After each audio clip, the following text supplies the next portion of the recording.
I be moving, whipping the foreign, I'm cruising. The money I'm speaking is fluent. All of my business booming, stacking my cash in abundance. All of my family funded. Finally got what I wanted. Life is amazing, I love it. Everyone know that I run it. Yeah, look at me now, I came up. I've been thinking back then when I almost gave up on the game, cause I never got it my way.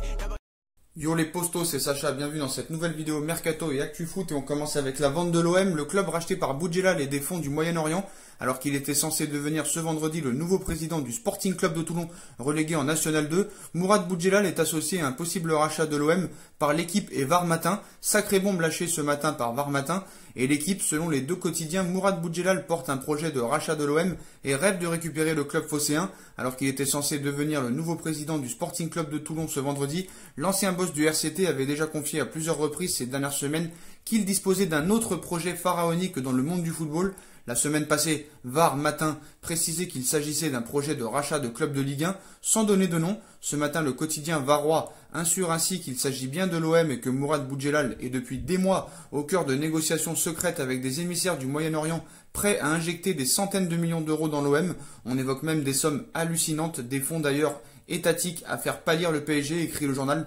Boudjelal confirme avoir fait une offre. Dans la foulée, l'équipe a confirmé que Boudjelal rêvait de racheter l'OM et porter un projet financé par des fonds du Moyen-Orient de sociétés privées et étatiques et emmené par un homme d'affaires franco-tunisien de premier plan. Le quotidien ajoute qu'une banque privée d'affaires de dimension internationale aurait été mandatée pour entrer en contact avec le propriétaire de l'OM, Franck McCourt, et lui soumettre une offre de rachat. Concernant le Sporting Toulon, VAR Matin précise que Boudjelal était à Paris jeudi afin de trouver une issue pour s'installer dans le fauteuil de président du club de National 2, mais selon le quotidien, Boudjelal devait obtenir un bon de sortie pour se désengager de son fameux projet pharaonique de rachat d'un club de Ligue 1, un bon de sortie qu'il n'aurait pas obtenu. L'ancien patron du RCT est pressenti pour reprendre les rênes de l'Olympique de Marseille, conclut le journal. Contacté par RMC Sport, Mourad Boudjelal a confirmé à l'instant qu'il était bien à la tête d'un projet de rachat de l'OM porté par des fonds du Moyen-Orient. Il a aussi assuré avoir déjà fait une offre. Reste à savoir ce que pense Franck McCourt. Et on passe au Paris Saint-Germain. Contrairement à ce qu'a dit le Parisien hier en annonçant une enveloppe de 70 millions d'euros, le PSG aurait finalement 90 millions d'euros pour ce mercato. Draxler poussé vers la sortie. Petit à petit, le mercato estival 2020 se dessine. L'UEFA a par exemple fixé la fin du mercato le 5 octobre. De son côté, Paris continue de travailler sur des changements importants. Une source bien renseignée nous permet d'affirmer que le club parisien s'appuie sur un budget de 90 millions d'euros pour cet été. Le transfert de Mauro Icardi étant déjà compté sur l'exercice 2019-2020, sans compter les ventes ni la Ligue des Champions. C'est donc une relativement belle enveloppe compte tenu du contexte dont le club parisien dispose. Le fait d'avancer en Ligue des Champions pourrait bien sûr aider.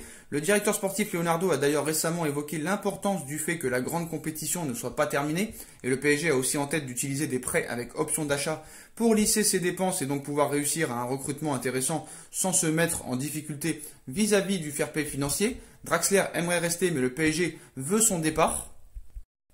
Donc il est question de départ possible pour gonfler encore le budget, notamment Julian Draxler, le milieu attaquant de 26 ans et notamment ciblé par le Hertha Berlin, mais a plutôt fait savoir qu'il aimerait rester au Paris Saint-Germain, cela en partie pour garder un salaire très confortable d'environ 7 millions d'euros par saison, qu'il aurait beaucoup de mal à garder en partant. Le club parisien lui a fait comprendre que son temps de jeu serait dans ce cas très réduit et l'invite à sérieusement envisager de partir, ce qui permettrait donc d'avoir des millions en plus dans le budget transfert, mais aussi d'alléger encore la masse salariale. Le PSG peut espérer économiser environ 45 à 50 millions d'euros de ce côté, avec les départs de Thomas Meunier, Edinson Cavani, Thiago Silva, Eric Maxime Choupo-Moting, Draxler et possible Jessé Rodriguez. Pour rappel, Layvin Kurzawa va finalement prolonger son contrat au Paris Saint-Germain de 4 années, donc peut-être que finalement le mercato parisien pourrait être assez confortable. On passe à Guendouzi qui serait en contact avec le Paris Saint-Germain. Selon TF1, Matteo Guendouzi, passé par le centre de formation du Paris Saint-Germain, pourrait quitter Arsenal cet été. Le milieu de terrain des Gunners est en contact avec plusieurs clubs européens, dont le Paris Saint-Germain. Jeudi soir, Matteo Guendouzi a vécu le précieux succès d'Arsenal à Southampton 2-0 en dehors du groupe dirigé par Mikel Arteta. Sous contrat jusqu'en 2022 avec les Gunners, le jeune milieu de terrain a expliqué à ses dirigeants qu'il serait prêt à s'envoler vers une nouvelle destination l'été prochain, Selon les informations de l'équipe, depuis l'arrivée d'Arteta sur le banc londonien en décembre dernier, le joueur de 21 ans a perdu son statut de titulaire et a indiqué à ses employeurs qu'il visait un environnement plus favorable à sa progression. À 1 an de l'Euro avec les Bleus, Guendouzi ne manque pas de candidats à son recrutement. L'Inter de Milan, l'Atlético Madrid se sont positionnés de manière concrète, tandis que la Juve, United, le Barça et le Real Madrid ont également montré leur intérêt. Selon TF1, via le toujours bien renseigné Julien Ménard, le PSG est aussi en contact avec Guendouzi, lui qui est passé par le centre de formation parisien de 2005 à 2014. L'équipe ajoute que les dirigeants d'Arsenal ont laissé un bon de sortie à Guendouzi, mais qu'ils n'attendaient pas moins de 40 millions d'euros pour ce joueur né à Poissy dans les Yvelines. Donc à voir si le Paris Saint-Germain se positionnera sérieusement sur Guendouzi, mais en tout cas il y aurait des contacts entre les deux clubs et les deux parties. Voilà les postos, c'est la fin de cette vidéo. Comme d'habitude, dites-moi en commentaire ce que vous en pensez. Je compte sur vous pour bombarder la barre de like. On like, on partage, on commente, on s'abonne, on active la petite cloche pour être tenu au courant en direct des vidéos mercato qui sortent.